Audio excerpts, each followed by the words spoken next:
My name is Liam, and I never expected love to find me on a rainy afternoon in a quiet little bookstore.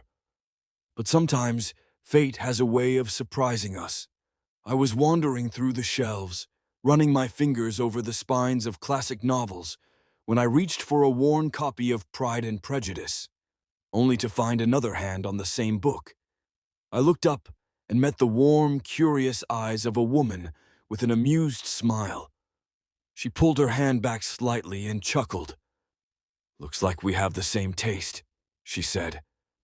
I smiled, feeling an unexpected rush of excitement. Seems that way, though I have to admit I wasn't expecting competition for this book. She tilted her head.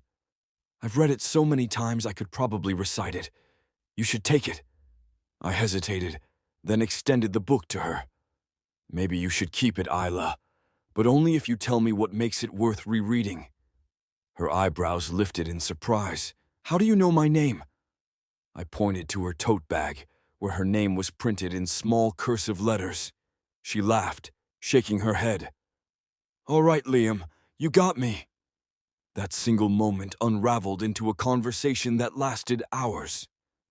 We sat on the floor between bookshelves, talking about our favorite stories, debating over characters, and laughing over shared literary quirks. Eventually, the rain outside grew heavier, and the bookstore owner gave us a knowing smile. "Why don't you two take your conversation next door? I hear their coffee is almost as good as their books." We took the hint and headed to the cafe. Over steaming cups of coffee, I learned more about Isla. She was a writer who found inspiration in old books and rainy afternoons. And I was just someone who never expected to meet someone like her. As the evening wore on, Isla glanced at her watch. "I should probably get going," she said softly, but there was hesitation in her voice. I nodded, not wanting the moment to end. "Yeah, but this was nice." She reached for a napkin, scribbled something on it, and slid it across the table. Her number. "In case you ever want to argue about books again," she teased. I took the napkin, my heart pounding. Maybe love wasn't always a grand, dramatic moment.